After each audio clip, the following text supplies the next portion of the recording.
Good morning, everybody. Happy Thursday. Today is June 25th, 2026. It's our June Coordinated Entry Committee meeting. Let's see. Oh, Sherry is here. Okay, great. Let's go ahead and get started. All right, welcome We have everyone. 7. We have 7. Okay. Welcome everyone. How are you all today? Good, doing great, awesome, cool. Well, thanks for being here. It's great to see you all again. Without further ado, we can get into it and go ahead and get started with our agenda. Catherine, would you please call the roll? Devin, Present. Eddie, Present. Martha, Present. Portia,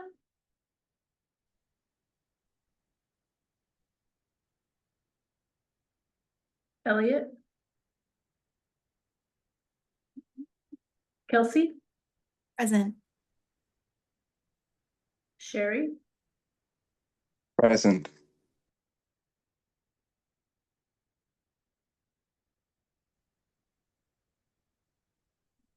and Mustafa, Present. and Chad for Finn. Present.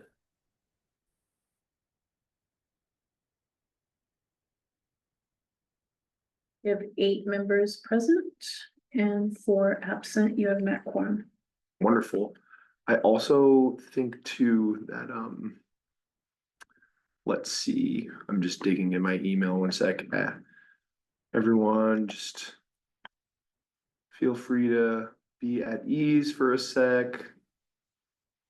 Just checking on something. It says that Sherry's here and we heard someone confirm that Sherry's present, but I think that's Jonathan joining us, Sherry's proxy. But I think Jonathan must have joined from Sherry's link. Analyst link. So yeah, so it's coming up as, but welcome Jonathan and thank you for being here with us today. Yes. It's my pleasure. Thank you for having me. Yeah, absolutely. I'm gonna make the motion for Dr. Sam. Yes, yeah. And everyone, today I would like to make, before we get started, I'd just like to make a motion to amend the agenda. One of our coordinated entry committee members, Dr. Patricia Barnes-Sam, isn't able to be with us here today, but she sent myself and Catherine a note because I think today would have been maybe her last meeting with us. And so she wasn't able to be here, but she provided just a brief statement that she wanted Catherine to read to the group. So I'd like to make a motion to amend the agenda for Catherine to read Dr. Sam's message to the rest of the committee today. So moved. Do we need a little voice vote to approve? Voice vote would be perfect. All in favor to amend the agenda, say aye. Aye. Aye. Aye. Aye. Any opposed? Any abstentions? Motion is passed. Okay, great. Thanks, everybody. Yeah, Catherine, would you like to read Dr. Sam's statement to the committee? Thank you. My pleasure. To my CE members, it wasn't an easy decision to decline the call to reapply for my board seat. However, the best choice was made due to my current circumstances. I'm grateful and appreciative for the opportunity to serve with you all. I miss you much. The work we do is complex and challenging, yet so rewarding. I pray we continue to persevere with compassion, integrity, and faithfulness toward each other and to those we serve and advocate for each day. I'll continue to show up and hope to see you in the future in meetings and in community. I wish you all the best personally and professionally. Blessings and love, Dr. Patricia Sam. Thank you, Catherine. Yeah. Yeah, thank you very much.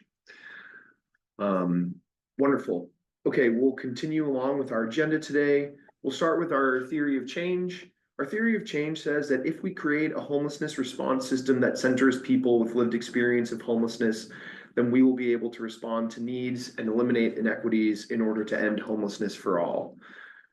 The context for today's meeting, as always, with our coordinated entry committee, is as outlined in the Continuum of Care Charter, that the Coordinated Entry Committee will oversee policies and procedures related to coordinated entry in King County.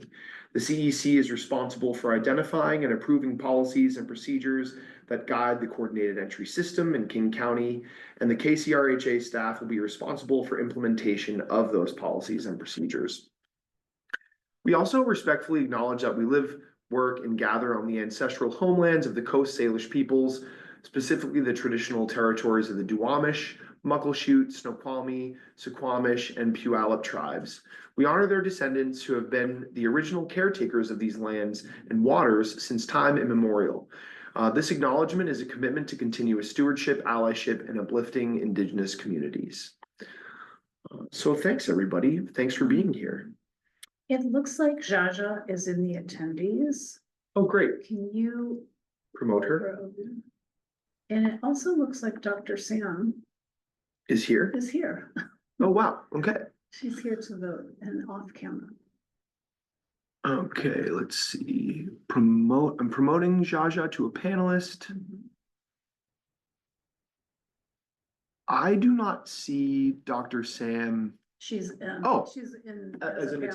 panelist, yeah. Okay, Mhm. or panelist. Panelist, yeah. All right. Well, welcome. Thank you so much. Me and Dr. Sam were on the phone. She can't be here on camera, is what she wanted me to let you know. Got And it. yeah, sorry I'm late. I couldn't find the link for the panelists, but I've been in the attendees since she started. So Oh, okay. Sorry about that, Jaja. I'm operating off one screen here and I'm the host, so I'm sorry about that. okay. Thank you so much for elevating me, Tom. Yeah, absolutely. Okay, well, actually, Jaja, I'll pass it back to you. The next thing on the agenda is just a vote to approve last month's meeting minutes.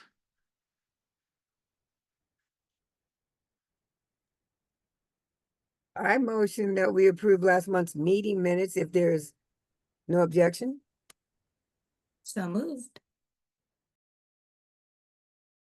Okay, how about a simple voice vote? All those in favor of approving last month's meeting minutes, say aye. Aye. Aye. Did we get a second, Tom? I didn't hear it. Yes, Okay. Kelsey seconded. Yep. Thank you. Also, Elliot's in the attendees. Thank you, Eddie.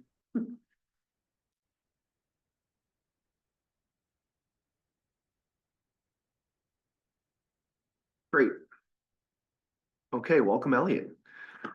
Awesome. I'm so glad that there are so many of you who are able to join us here today. So thanks all for being here. You do the voice vote And then, yeah, exactly. So we're in the middle of this voice vote. So the motion was from Jaja Floyd to approve last month's meeting minutes. It was seconded by Kelsey Beckmeyer. All those who have been in favor have just said aye. Any of those against? Okay, any abstentions? Hearing none, it sounds like the motion carries. Thank you all.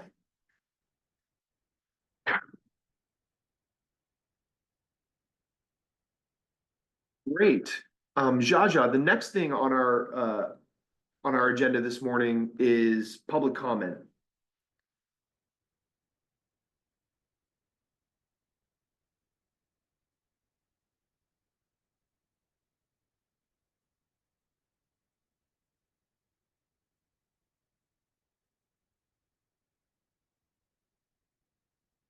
Catherine, has there been anyone who submitted any public comment to you in writing? No.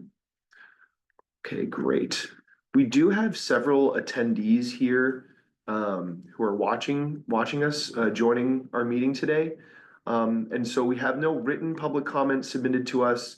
But for those of you who are here, watching this meeting, if there is any public comment that you'd like to offer, please feel free to raise your hand now and be asked to be unmuted, and we will unmute you for a period of 2 minutes, and you'll be able to share your comment with us and speak.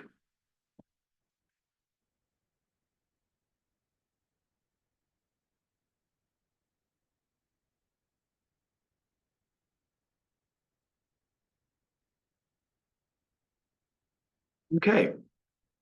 Jaja and Catherine, I'm not seeing anyone raise their hand with any comment, so I think that we are okay to close our portion of public comment this morning and continue on.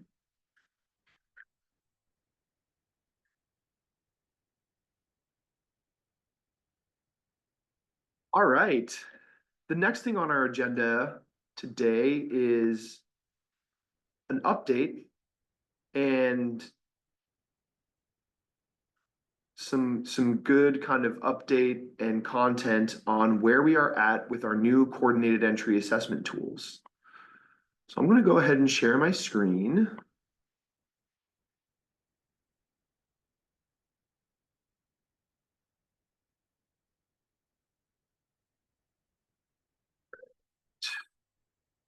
Where's my present button?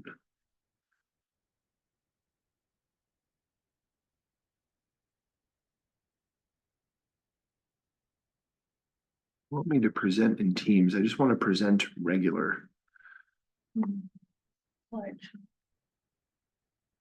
Slideshow from beginning. Okay, great. Awesome. Okay, everyone. Yeah, so this is really exciting. I'm humbled and grateful to be able to kind of bring this to you all today. And at first, I want to actually start out by thanking the members of our assessment development work group. Some weren't able to be here with us today. No, Sherry and Noah weren't able to join us this morning. Finn also not able to join us this morning. But Finn, Sherry, Noah, Eddie, Martha, I hope I'm not forgetting anyone. But really that core group of you all, I'm really grateful to all of the time and dedication that you all and your partnership with me over the last year.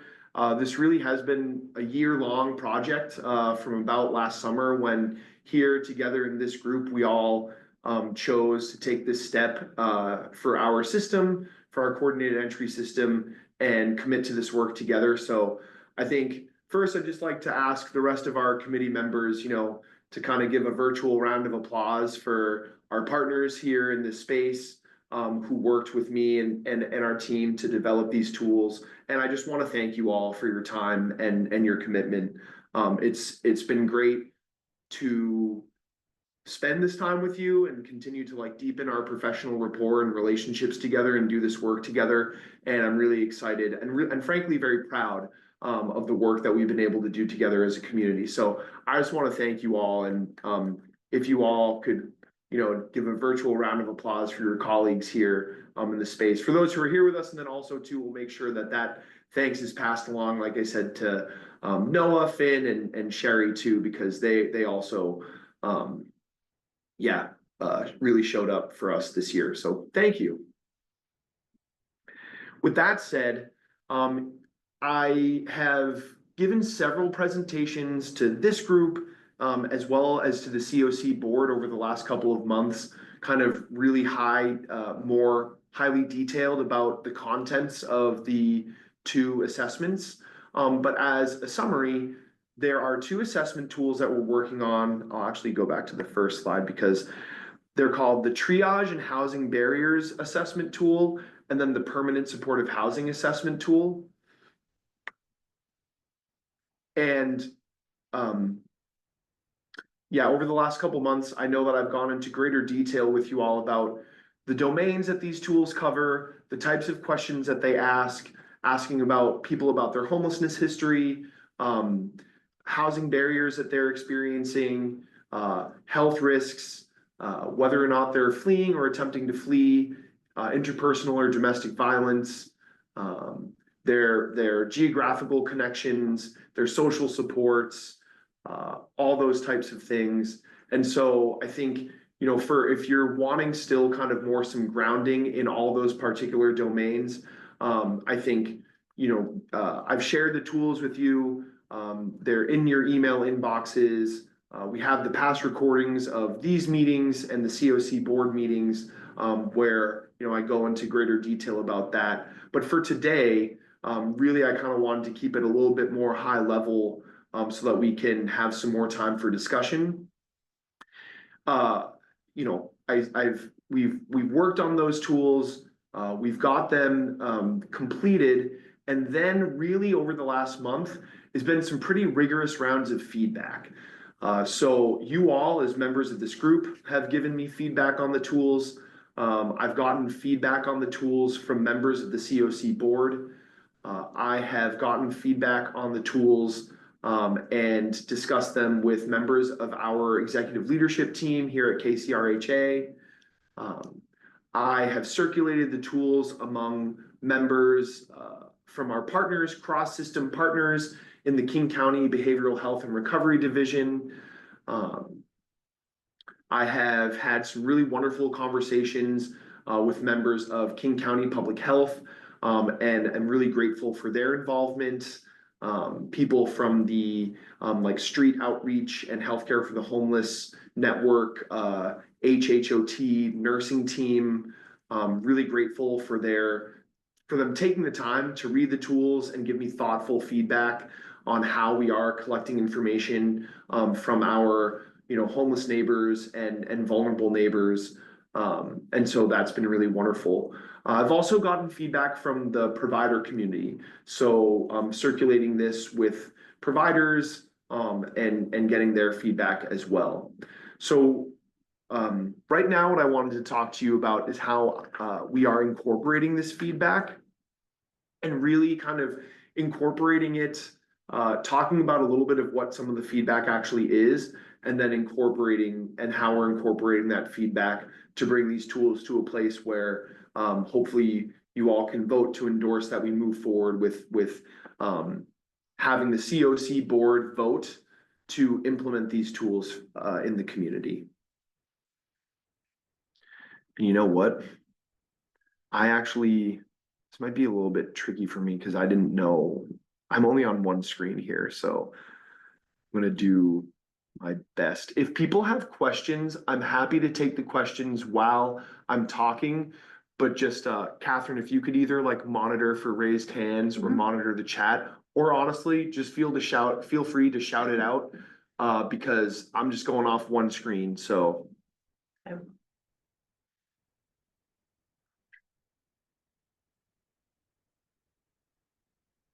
okay, let's see.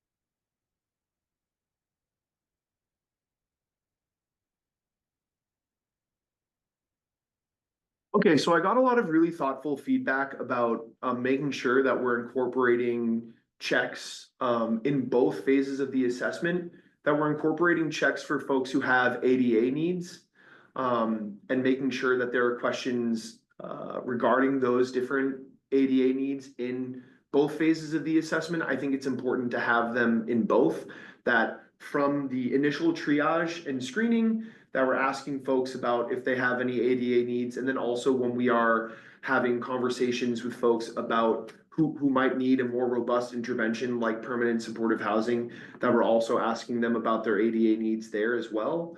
And so I just that was kind of like the first and most important thing that I wanted to make sure was clear to you all, that feedback has been kind of heard loud and clear, and and we know that it needs to be implemented and updated to the tool. So we have questions about folks' ADA needs in our current housing needs form. And so those questions have been added to the first phase housing barriers and triaging tool.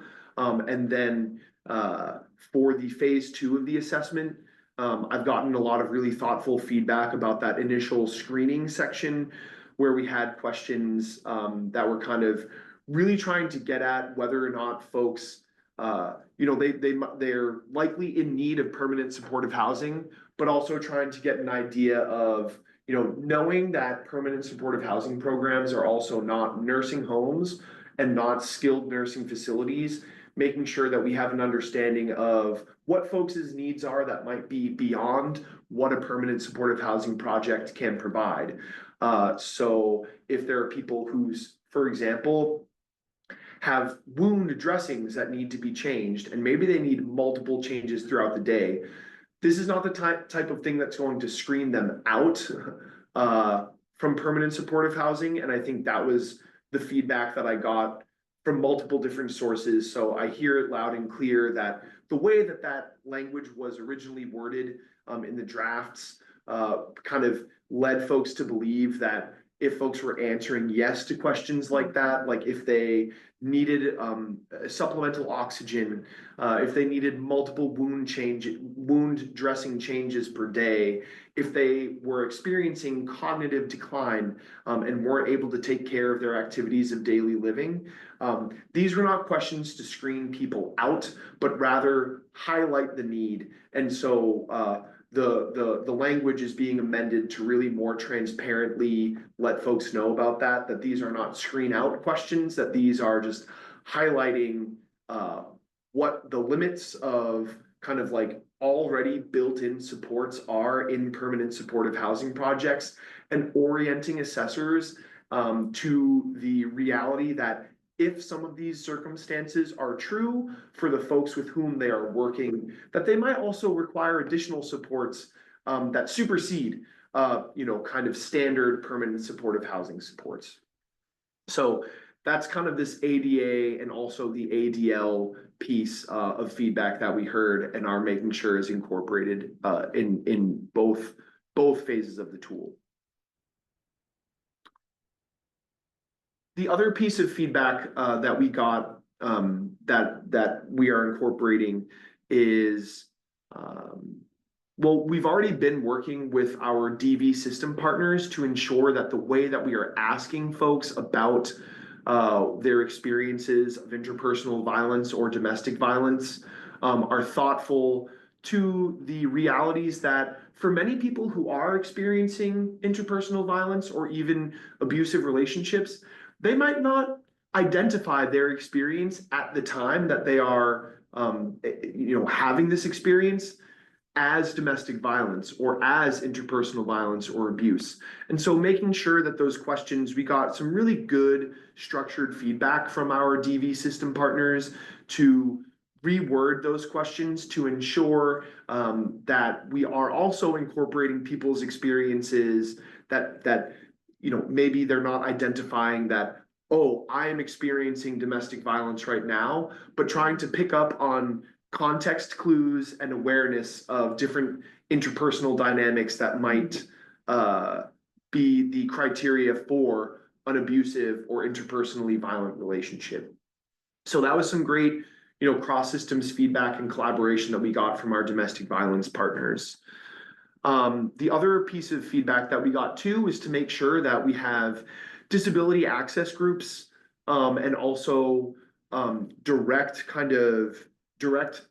for lack of a better term, kind of consumer or like user experience informed feedback and review of the language. And so one proposition that I have open to our KCRHA executive leadership team right now is to, before we implement this tool, that we pilot it, and that pilot will be 4 to 5 highly experienced and high performing coordinated entry assessors.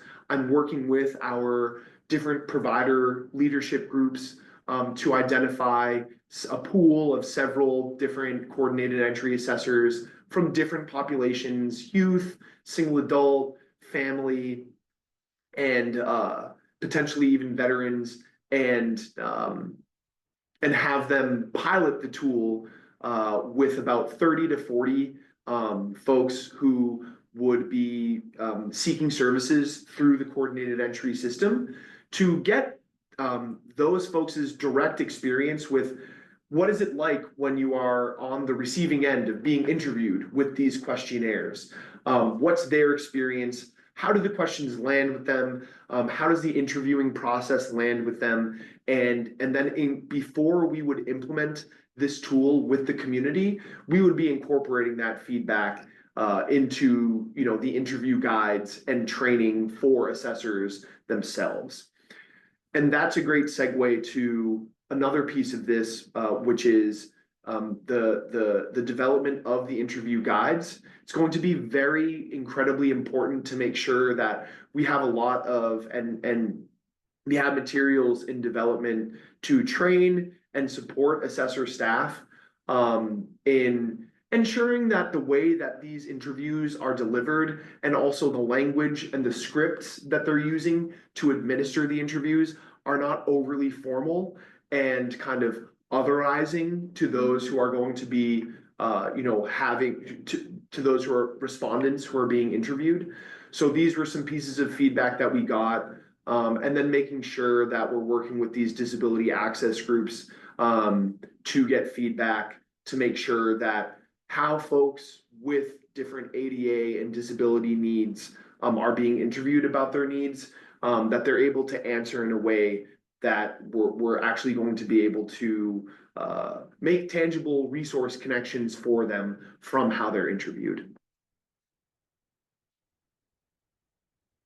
The other piece of feedback we got with that was just ensuring that there's incorporated expertise for people in user experience or human-centered design to make sure that people who will be listening to the scripts and responding to questions that their experience is being considered. So similar, we want that feedback directly from people who will be listening and who will be interviewed. We also want to make sure that we get some collaboration from people who have expertise in human-centered design and user experience collaboration. So my plan with that is to continue. The way that I've talked about this with all of you and with these different groups who've given us feedback is not that this will be a living document, but something that at least quarterly, I would really love to at least have these be reviewed quarterly by a strong coalition of stakeholders, including people like disability advocacy groups, our cross-system collaborators from the domestic violence space, from the public health space, from the behavioral health and recovery space, so that we are, and if any of you are interested, the invitation will be open to committee members. My initial thought is that those who worked with me on the development work group will also be a part of this group. I kind of see it as a matriculation and a development, an expansion and a growing out of what that group is. To meet quarterly, review data on how folks are responding to these questions, and then ensure that this is not a static process. This summer, this summer, when we move to implement these tools, this is not the end of development. It's a continuous quality improvement process. And this type of stakeholder group is going to be really important to continuing to give this feedback and development. I got some great feedback from folks just about how to edit certain questions, how they're asked, to make sure that they're landing with folks in a way that, again, is not otherizing or kind of overly formal, to make sure that we're actually soliciting and kind of getting some authentic responses from folks. I got some great feedback about the script, particularly for assessors. you know, when there are sections, like when I showed you the scripts last month, the prompts, and they say, please include, you know, please put your initials here, or please make sure that you get a sign off from someone here. I got some great feedback from some of my colleagues who said, you know, saying please sometimes insinuates that it's an option. So it's great to kind of have like a please and thank you section at the beginning, acknowledging that there's some work and effort and labor that goes into collecting this data. And then when you actually go to ask for it, don't make it, you know, structure the language in a way that this is not optional, you know, like, please, you know, put this here. And I almost just said it myself, but not please put this here, but this is the section where you put this person's, where you acknowledge that this person has their ROI signed. You know, you must complete this to continue.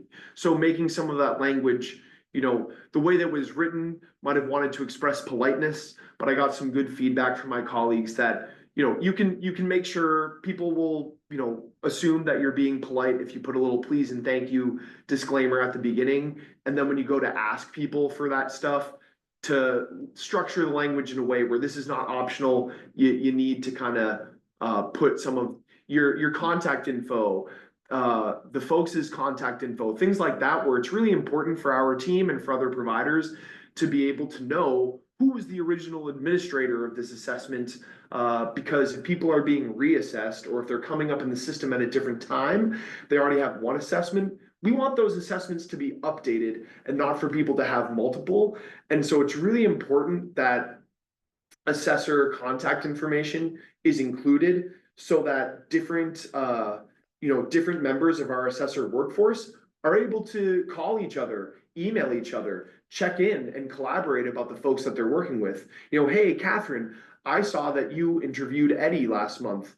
Eddie has also come up in my drop-in center today, and I'm going to update Eddie's assessment, but I wanted you to know, you know, those types of conversations. And when we're asking for that contact information, we wanted to structure the language to let folks know, you know, again, that kind of please might insinuate that it's optional. And my colleagues were kind of like, that's got to be in there. So strike the please.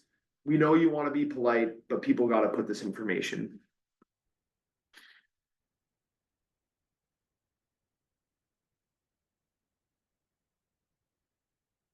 The other feedback that we got in the first phase was just making sure some guidance kind of around documenting certain answers kind of exactly as the client shares them. And if we're noticing conflicting information, so if someone's reporting, if I have, and Kelsey, no, the slides are not supposed to be moving.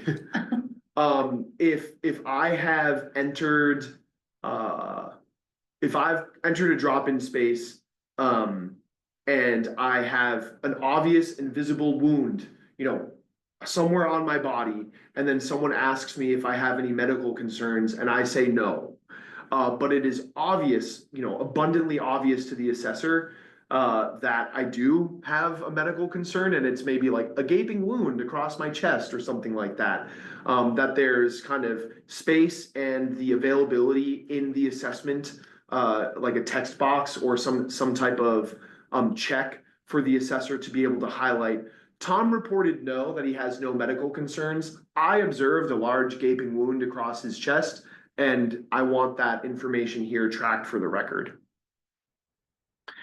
We also got feedback to make sure that information explicitly stating how to access the language line after the translation assistance piece was abundantly clear to assessors, to make sure that if people did express a need for translation services, that those who are administering the assessment, that it leaves no ambiguity or unclearness about how they access those services. And if you are a coordinated entry assessor, we pay for the ability for coordinated entry assessors to access the language line at no cost to the assessor's organization. That's something that's paid for, right? So that there's no barrier to ensuring that if someone needs that language assistance and the translation assistance, it will be very clear exactly how that assessor accesses those services, to make sure that the assessment can proceed if that's what the person wants.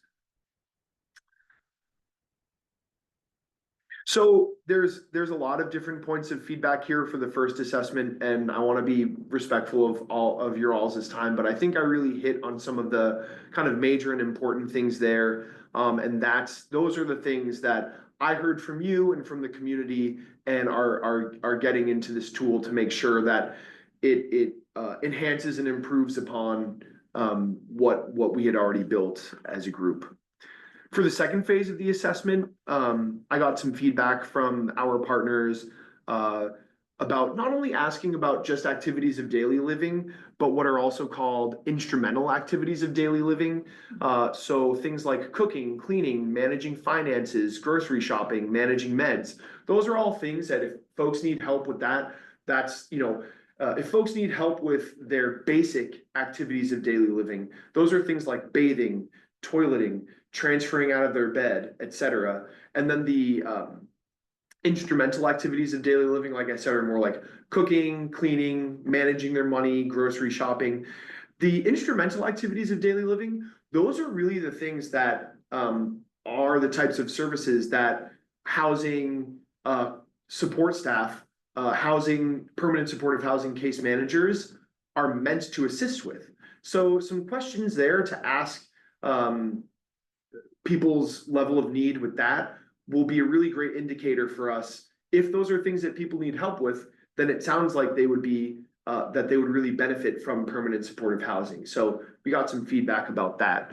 I also got great feedback from and contributions from our partners in public health and the behavioral health and recovery division, looking at their different screening tools that they use to prioritize people for inpatient beds or medical beds and services.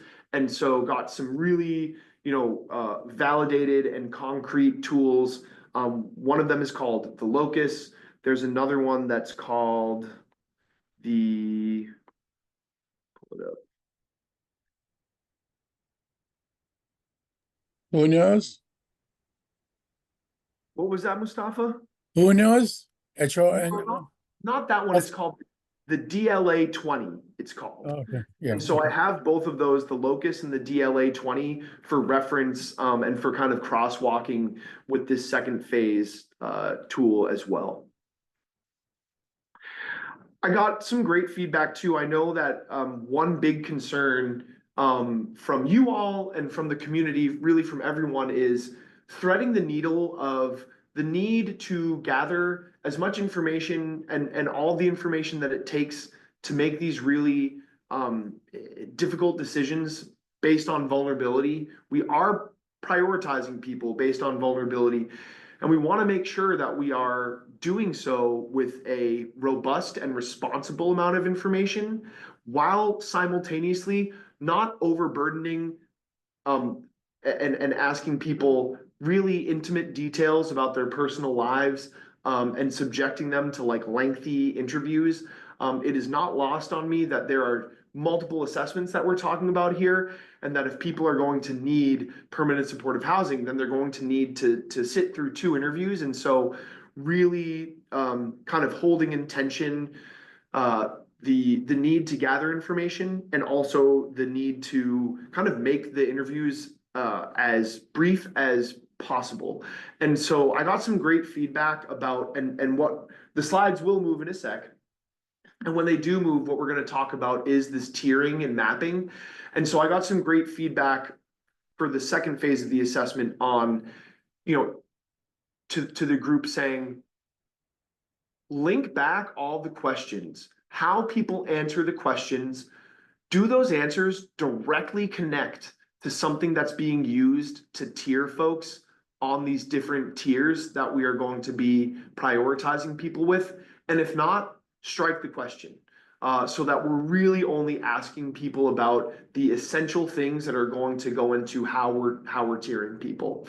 The other piece of feedback that I got too, and this was a really good one, and it's thoughtful, and also I think that this falls into this nuanced need of needing to collect information to make some of these determinations. But I got some feedback from partners in public health who said, in the second phase assessment, there are some questions that ask people about their survival skills, their basic needs, and how they get those needs met.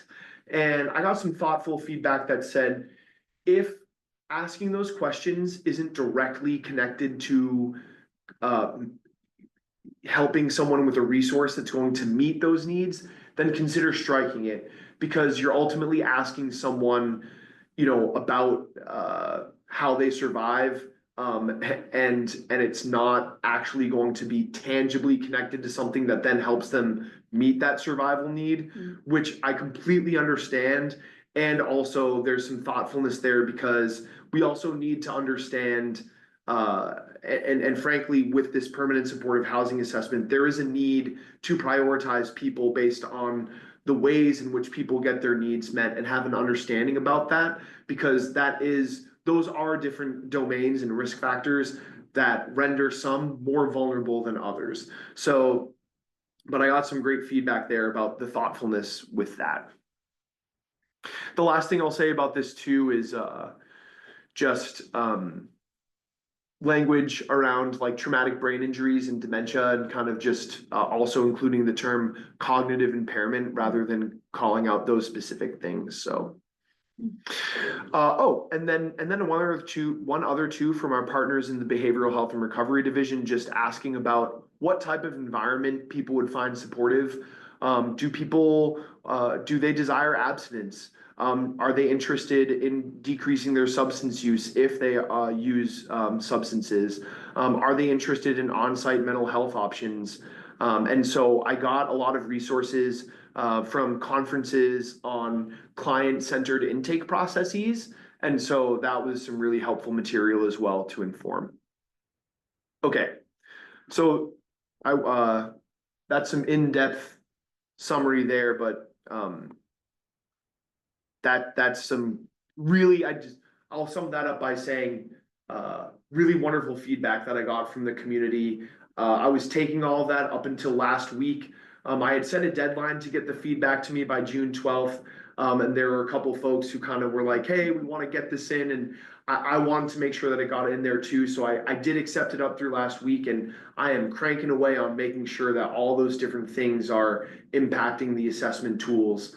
And then, like I said, this process doesn't end today. This process continues, and we'll be convening this, the continuous quality improvement work group with different stakeholders, some disability advocacy groups, our cross-system partners, to look at data and make sure that these tools are measuring what we want them to measure, and doing so in a client-centered way.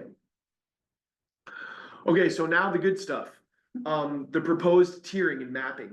What I heard loud and clear from the coordinated, from the member, from you all, the members of this committee who are our assessment development work group, was that you all did not want these tools to be scored on like a point basis as the VI SPDAT was, or even the vulnerability assessment tool, where there's a raw score, that's a raw number, and we say, okay, if you have a 101 and not a 100, then you're prioritized, and those types of things. What the community asked for, and what the work group asked for, was instead what we had done, in the past with our COVID prioritization, and was a tiered approach. So kind of using the interview scripts and using the tools to group together different risk factors, and then tier folks based on collections of those risk factors. So for the first phase, for each phase, we have 4 tiers. And in the first phase, the tiers are going to be associated with what type of intervention. And again, this goes back to coordinated entry as the emergency room of people's housing crisis, and this initial kind of triaging when folks are, so to speak, appearing in the emergency room of their housing crisis. So triaging what type of intervention, what level of intervention might this household need to resolve their homelessness crisis. So we have tiers 1 through 4, and these will be associated with the different types of housing interventions that we have in our continuum. So permanent supportive housing, permanent housing with services, or like a durable subsidy, maybe like scattered site permanent supportive housing. It's less of an intensive intervention than site-based PSH, or it's permanent housing that requires homelessness to support people with their I'm going to use this phrase now, IADLs, those instrumental activities of daily living, right? Rapid rehousing or transitional housing is the 3rd tier, and then the 4th tier would be this diversion or problem solving. The other thing that I'll flag here too is that this first triaging and barriers tool is going to be used to determine and hopefully not hopefully, the goal is to make an improvement in our system of identifying eligibility for coordinated entry vis-a-vis, is the household homeless? And if they're not, then having explicit instructions for the assessors to connect people with resources, say for prevention, or different housing instability resources.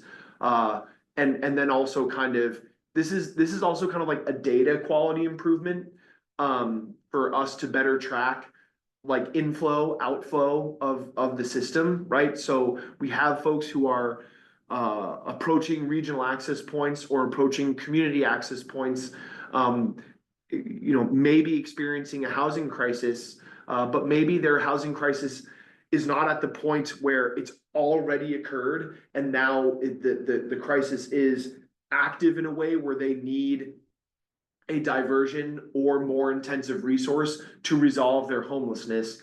And having this triage happen in that way is going to enhance our data about how folks are flowing into the system. So that's all kind of incorporated and part of how this will be administered and how this is going to shape, inflow into coordinated entry. With the second phase, again, 4 tiers, and these are largely based off of different the severity of the risk factors for the different domains that the PSH assessment is measuring. And so tier 1 would be high risk people who are going to be prioritized for PSH. In the highest group, they need to be placed as soon as possible. Tier 2 would be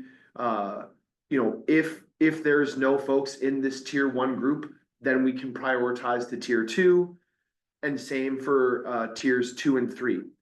I have an asterisk down here at the bottom to indicate that as part of bringing about this new assessment process, this is going to have implications and improvements for how our community case conferences for housing resources. And so I have an asterisk here at the bottom to indicate that there's also that, this will be the policy, and also it doesn't necessarily need to be rigid. It can be something that is permeable through case conferencing and community conversations. So when we are having case conferencing conversations, maybe there is someone who is, maybe that day we're working off of our list of folks who have been assessed, and there's no one who's been assessed to be tier 1. Is a group of folks who are assessed to be tier 2. And for whatever reason, they're just not in contact with their providers at that moment, or they themselves have said, I don't want to be matched with the resource right now. I'm not in that place, et cetera, for whatever reason, right? We know that this work is dynamic, multivariable, and there's so many different things that go into it, and wanting our workforce to have a client-centered approach. So all this to say, we could be having a case conferencing conversation where maybe there are some tier 2 folks, but there are also some tier 3 and 4 folks. And that day, if the case managers and assessors working with a tier 2 person say, you know what, right now, Tom doesn't want this unit at Catherine's permanent supportive housing project. So Jaja is working with Mustafa, and Mustafa's tier 4. And you know what? Even though there are tier 2 folks today, Mustafa has indicated that he would like to live at this program in this geographic area. Let's go ahead and not just let the fact that Mustafa is tier 4 stand in the way of him being able to be matched with the resource.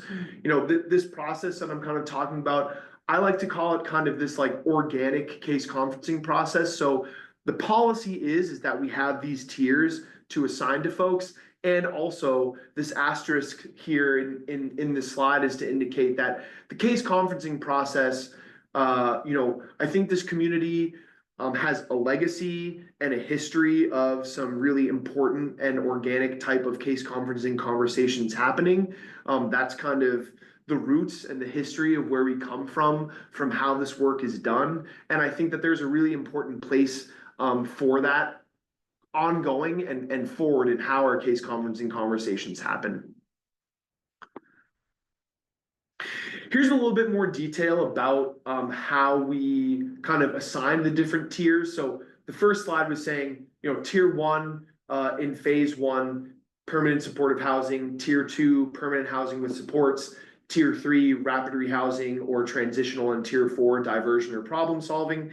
Here's some kind of more detail about the risk factor schema that will go into that. So tier 1, for folks who complete the first phase of the assessment, if they have three or more of the following risk factors and have been homeless or have been homeless for more than a year, then that's how we're going to identify that they need to kind of move on and have this additional assessment for permanent supportive housing completed. So those risk factors, as you can see, age 55 and up, experiencing interpersonal or violence or DV, that they indicate that they have a health risk factor, a behavioral health risk factor, large families, so families of 4 or more, and or those with minors, households who are currently pregnant, and then again, households that have been homeless for greater than 1 year.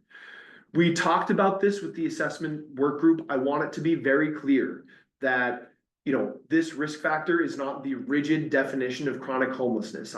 This is not indicating that people must meet the definition of chronic homelessness in order to be considered for permanent supportive housing. This is a more like loose definition of just if they have been, you know, in their current episode for at least 1 year, that's something that's automatically going to be like a risk factor for, hey, you might need a more intense. That's something that's a risk factor for you're probably going to need a more intensive intervention than just diversion, and maybe even also more intensive than rapid rehousing and transitional housing. It's not just that rigid definition of chronic homelessness. It's a more like expansive thought process there. For tiers 2 through 4, then, for tier 2, less than 3 risk factors. So if folks do not have 3 of these risk factors, then they'll be in tier 2. If they do not have, actually, I should put equal to signs underneath here because it could be like less than 3, and then tier 3, 2 or less, and then tier 4. And also that's a typo. That should be 1 or less. I'm sorry, everyone. That last tier should be 1 or less risk factor. And then also for the diversion piece, if they've been homeless for less than 1 year, that's something that's going to flag for us that maybe that their homelessness could be resolved with diversion.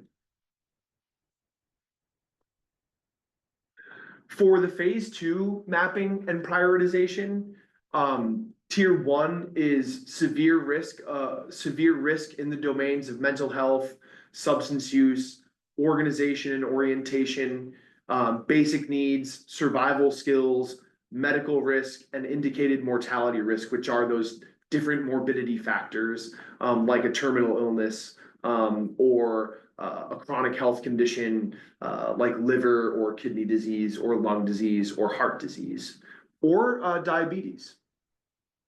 I see a hand up. Tom, what does OO stand for? O/O?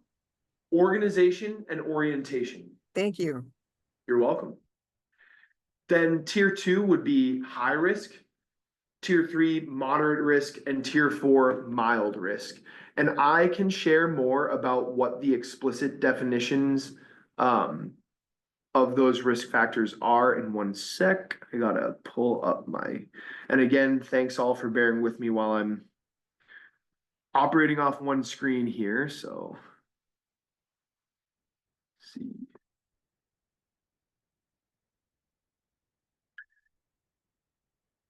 So just some examples of what severe risk for those different domains are. So severe vulnerability and survival skills are folks who are unknowingly drawing in predators, people who are highly vulnerable to exploitation, who are victimized regularly, physically assaulted, robbed, or maybe sexually assaulted, and that they don't have insight into maybe some high risk behaviors that kind of contribute to those dynamics. Folks who are unable to access food on their own, that their hygiene is kind of very and obviously poor, their clothing is soiled, their body might be dirty, people who might, when you're asking them about how they meet their basic needs, might say that they dig through the garbage in order to find food to eat, different things like that. And again, kind of might not have insight into why those different types of things are dangerous. For indicated mortality risk, that they have 4 or more of these different types of factors, like 3 or more hospitalizations, and that's being checked in inpatient, not just visiting the emergency room, but actually being checked into the hospital 3 or more times in the last 12 months, 3 or more ED, so emergency room visits, that they're 60 or older, have cirrhosis of the liver, renal disease, diabetes, heart disease, or are trimorbid, so co-occurring psychiatric, substance use, or any chronic, medical condition. So these are different things that if there's 4 or more of those types, then that's what kind of severe need would look like. Medical risks, similar, and maybe they have those different factors and are not seeking or don't have or like avoid treatment of them. And again, kind of this insight and kind of don't have insight into how that is really risky for their life and for their health. For the organization and orientation, severe impairment, folks who might be highly confused or disoriented in reference to time, place, or evidence of serious developmental disability. Maybe they have cognitive impairment. They have too many belongings to manage, but don't have insight into why they should maybe not have all of those belongings if it's difficult for them to manage. And so you're kind of seeing this pattern here about high levels of need, severe levels of need in these different domains, and then kind of an accompanying lack of insight into why those different factors are contributing to the perpetuation of their homelessness, of their housing crisis. And then on the more kind of milder to like no risk, so these lower risks, maybe things like people for mental health, for example, maybe someone who reports feeling down about a situation, but doesn't have that kind of severe high need that they are distracted, talking to themselves, severe delusions, paranoia, extreme depression, maybe expressing suicidal ideation, right? So some of these more mild needs in the mental health domain might be something like reporting feeling down or situationally anxious about things, but not necessarily having those symptoms persist to the point where they're severe. More mild need might be like occasional difficulty staying organized, people who might need some prompting to make appointments, but can make appointments on their own. They just need a reminder, but they can kind of take care of some of those instrumental activities of daily living, like managing their medications or getting to the doctor on their own. They just might need a little bit of a reminder. For indicated mortality risk, kind of the more mild tier level would be like someone who maybe has one of those identified risk factors, but not 2, 3, 4 or more. With basic needs, people who have maybe some trouble staying on top of their basic needs, but usually can for themselves, even in spite of the reality that they are, experiencing a housing crisis, that they're able to connect with resources where they're able to get their hygiene and food needs met. So those are some examples of kind of the different types of answers and groupings of factors that would come together to indicate whether someone is kind of more severe risk, high risk, moderate, or mild. Any questions about that while I have this pulled up? Tom, I do have that question about that organizational orientation. What is that? Yeah, that's a great question. Let's see. So it's a severe risk. Well, it could be all of these. So organization orientation is what we would call like a domain of risk, similar to how like basic needs, survival skills, medical risks are the different domains. Like organization and orientation is one of them. And organization and orientation is like thinking, memory, awareness, cognitive abilities. Okay, how so I'm sorry to interrupt you. So it's more about their mental stability, Right, how they move around in the world. yes, Okay, got you.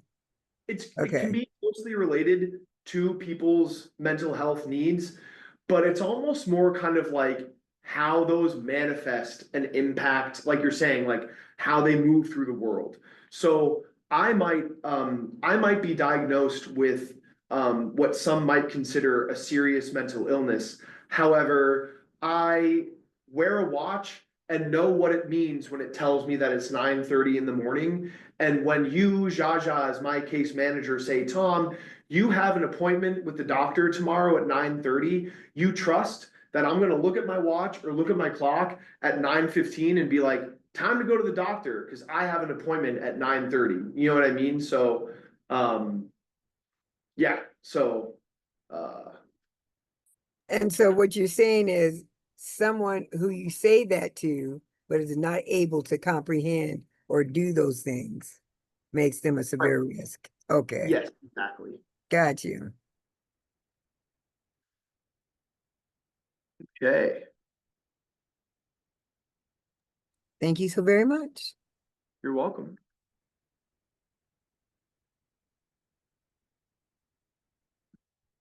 All right, are there any questions about any other questions that in addition to Jaja's?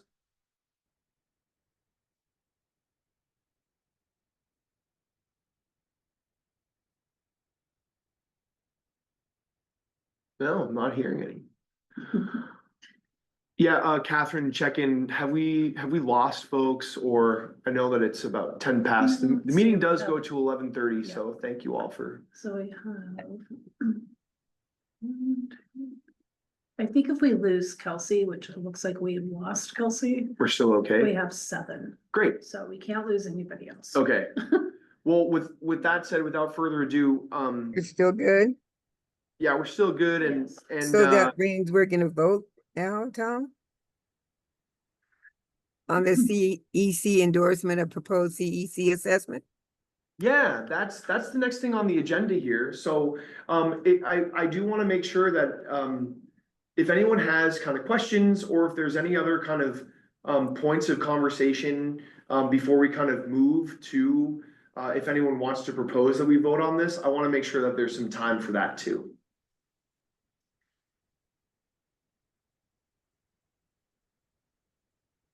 Can I say, is there an understanding about what this assessment tool is and will do? Because I was following it, right? Yeah. And I'm not a provider, but I was following it. And I find it to be something that is positive to implement for a pilot program. You know what I'm saying? Especially since Tom shared about the feedback he got and how things can change. And also, I want to say that this tool is a living document, right? It may have to be altered based on more feedback. And that feedback will come probably from the pilot. So that's all I gotta say about that. Anybody else? I know Eddie's a champion in this field, right? And Devin's a champion in this field. I, Mustafa, you're a champion. Elliot, I know you are. And Sherry and Patricia are both providers in this field, Martha. But you guys were all part of the work group. So what do you think? The folks who are in the work group, what do you think about this tool?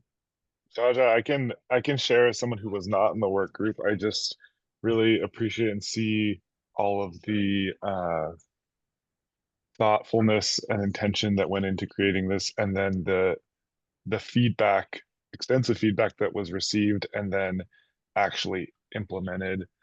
To me, just makes me really feel good about this. And then the fact that this is a pilot, I think, will give us a chance to come back, because I think I am just conscious of how prioritization tools have been used in the past and been unexpectedly harmful.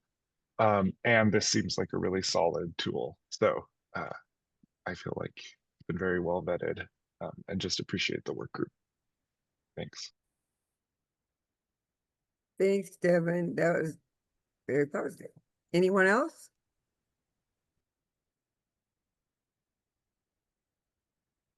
Hi, this is Dr. Sam. I just want to say I too appreciate this presentation, following along. It's a lot to absorb. And I echo what everyone else is saying about Tom. Thank you for the collaboration in our community, the feedback that was provided, inviting and listening to the abundance of feedback from multidisciplinary folks that are in the community, actually frontline working and adding their voice in and implementing the change of how the questions are structured and bringing more context to the way the questions are presented, so that it will not feel so, I can't remember the word that you use, but that it'll be more person-centered, and that we're actually capturing our community's voices and not using stigma and biases as we're going forward. And I appreciate the work that was put into this, and that it can go out as a pilot, and hopefully from there we'll get more and we'll continue to evolve. Thank you so much. Thank you. Yeah, thank you, everyone. So a couple things. I think, Jaja, important to get to that first question you asked, like what's the goal and purpose, I think you said, or how will it be used? Kind of like what's the goal and then how will it be used? Yeah. So the goal is, right, to meet kind of the requirement that we have to do an assessment of folks' needs as they're coming into the coordinated entry system, and gaining understanding of what all of the different households' needs are.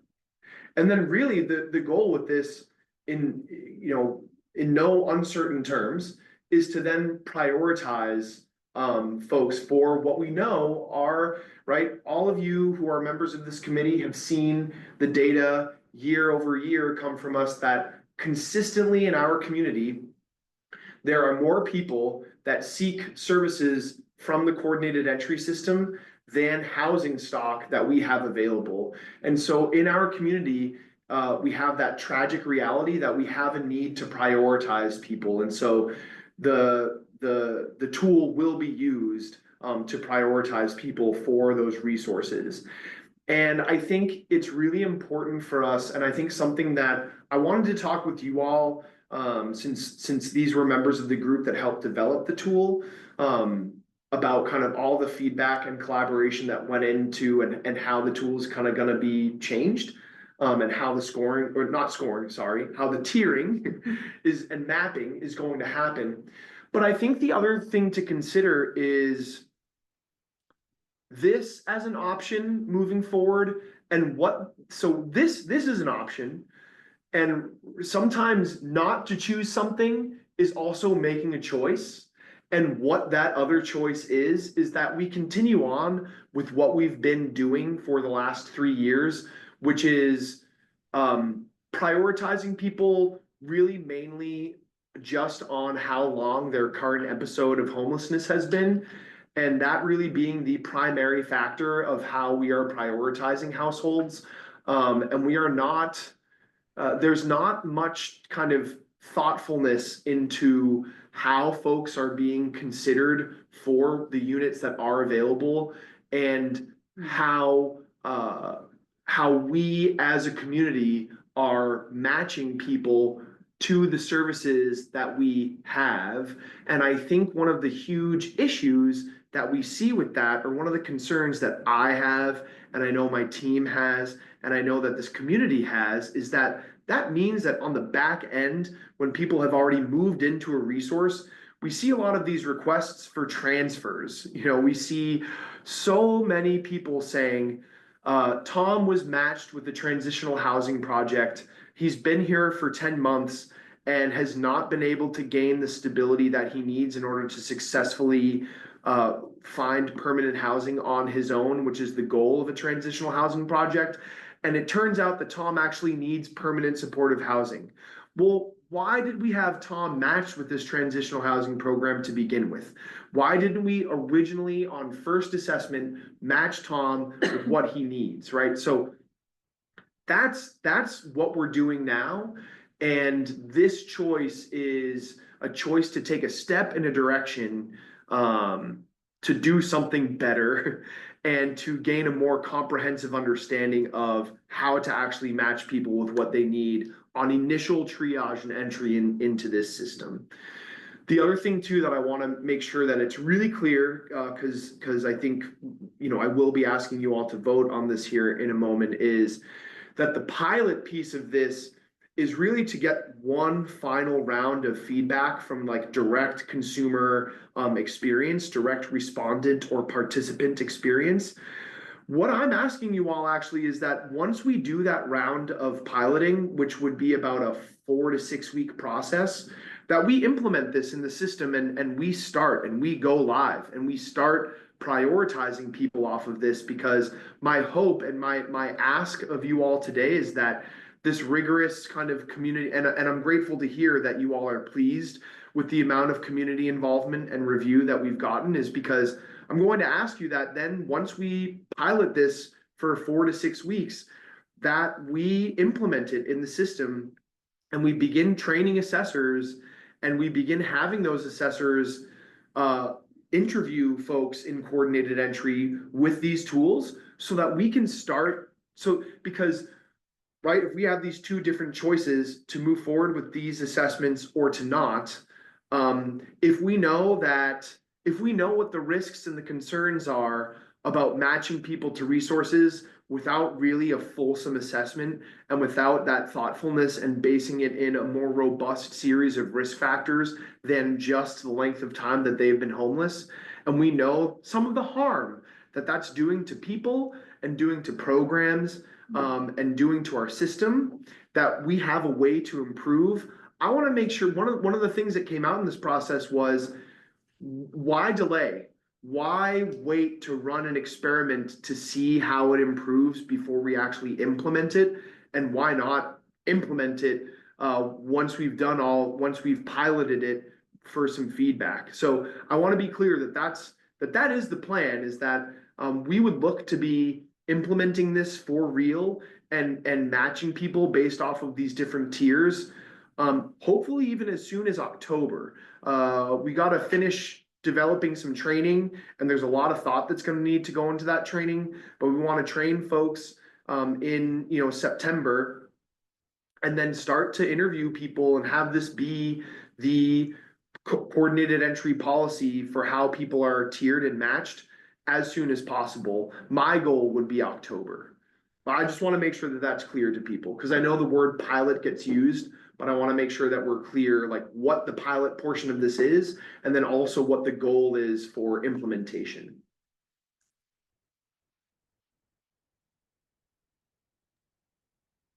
And that's clear to me, Tom. I want to say also that I want to say about this tool. The reason why I'm excited about it is because it seems to be more equitable. You know, instead of just centering folks who have chronic homelessness for a long time, that it takes into consideration more variables. You know what I mean? It's not just one thing. And then it moves in it, and I think in that way it's more equitable because it reaches a diverse population of folks experiencing homelessness. Yeah. Thanks, Jaja.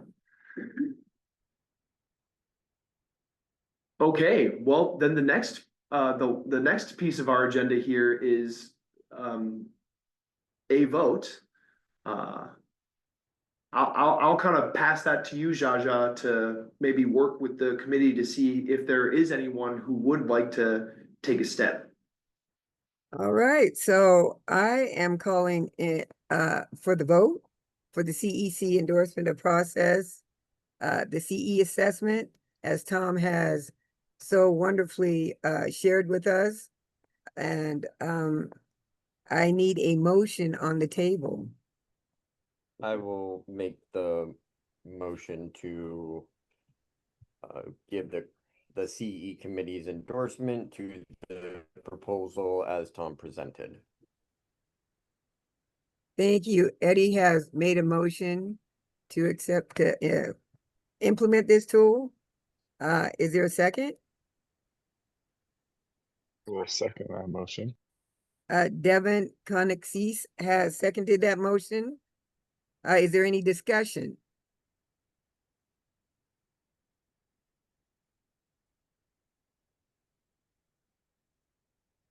Seeing and hearing no discussion. I do have a question though, Tom. Tom, how does this affect folks who are like families? Yeah, that's a great question.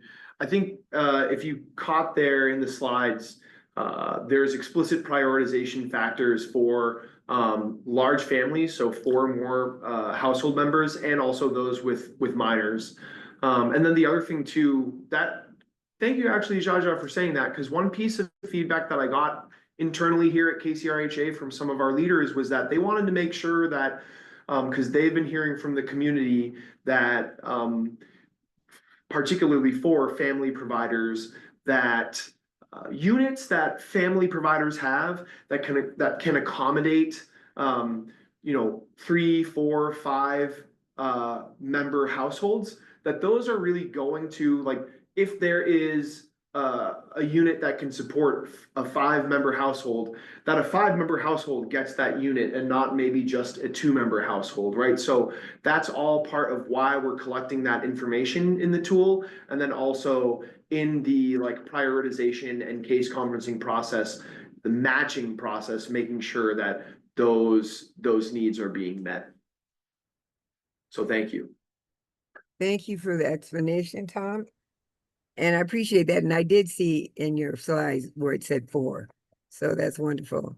All right. So we have had discussion. I am once again going to call for any more discussion before I call for the vote.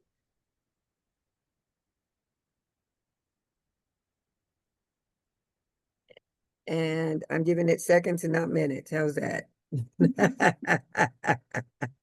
All right, everybody's time is valuable. So I'm going to call for the vote.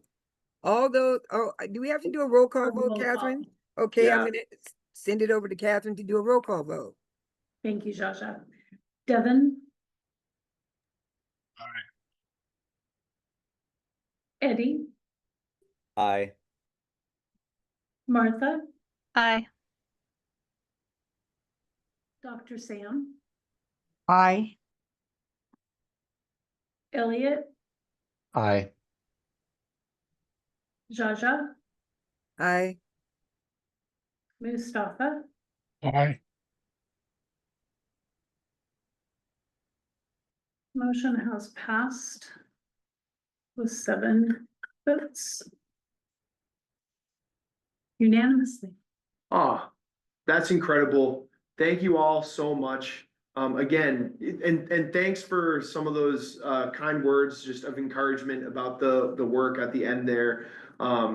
This is a huge moment for us and a huge moment for our community, and I'm really grateful to you all for all your contributions and for supporting our team and for supporting our system. So thank you all so much. The next steps with this are going to be I will be preparing, continuing to work on getting these rounds of feedback in to the tools, and then we have the CoC board meeting on July 1st, and I will be presenting to the CoC board and hopefully getting their vote also to go forward with making this the policy for our coordinated entry system. So this is a huge step. Not yet the final hurdle. We still have a couple more rounds of approval to go through. But yes, I'm really excited and I just want to thank you all so much. Thanks, Tom. And before we move further, can we answer this question in the chat from Patricia Barnes? Tom, do you see it? Additional feedback, addressing barriers to way folks pay their rent and PSH. Yes, I did see that. I'll make Is that sure that for- I Is that just, I just added that, and my next comment is, due to time, is that that's just a thought and that it could be held over for discussion later. perfect. Dr. Sam, I am adding that to my notes of feedback right now. So thank you so much. And Tom, if you'll allow me to address this work group. Please.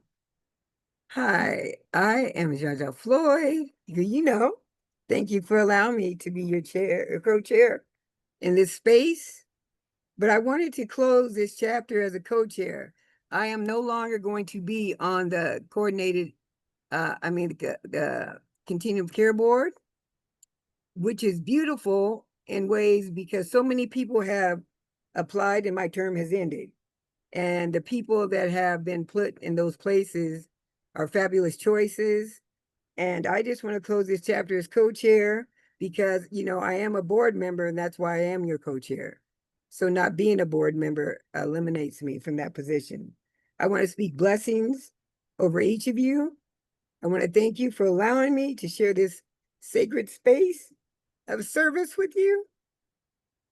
Your compassion, your wisdom, and your steady hearts have been a gift to me. You know, I just want to say that I want to thank you for trusting me, for welcoming my voice, and for letting me grow alongside you. It's a circle of people who care, who hold each other, and who never forget the humanity at the center of this work. So I'm stepping out of the role, but not away from the mission. And I carry love, gratitude, and respect for each of you. And thank you for letting me be a part of this family. Thank you. Thank you, Jaja. Yeah, thank you so much. I think the impact that you've had on myself, the ability to have a relationship with you, and it's also not ending, right? Like we're Still CSC member. yes, still CoC member. But yeah, the impact that you've had on me, the warmth, the guidance, the support, just know, you know, always knowing that the fruits of our labor and the impact that we have always extend so far beyond. It's touched lives in more ways than I'm sure you can even imagine and even know. And so thank you so much. And we're all just so grateful for the legacy that you leave with us here in this committee. So thank you so much. And thank you so much. And if there's any other, anybody have anything else to say for the good of the order? Because it is now 11:30 and I motion that we adjourn this meeting. Could I just address the comment in the chat from Dr. Sam? And Dr. Sam, I did read your statement at the beginning of this meeting on your behalf. So thank you so much, Dr. Sam, and thank you, Jaja. Yes, thank you, Dr. Sam. Her term is up also. So I'd like to say thank you, Dr. Sam, for your service. And I appreciate it. And I am still on the membership, so I'm not that easy to get rid of, y'all. Love you all and have a blessed day. Thank you, everyone. I appreciate you. Thank you, Catherine, Tom, Eddie, everybody, Jaja, Sherry, everybody. I'm overwhelmed and I'm welling up. I am very emotional right now and I cannot really get my words out, but I want to let you know my heart, my spirit, my prayers, and my service is still committed to working, and upholding our theory of change. I would like to also stay on as a member, and I will be hopping on meetings and hope to see you all in the community. I know I will. I just need, I just appreciate you all. Thank you for your service and what you are doing. Continue to be that light in someone's life and continue to fight against systems of oppression. And love you. Love you Thank too, you, Dr. Dr. Sam. Everyone have a blessed day. Yes, is there a motion to adjourn? Thank you. So move. Bye. Second. Second. Thank you, Martha. Thanks, everyone. Okay. Have a great day, everyone. Thank you so much. Thanks, you too.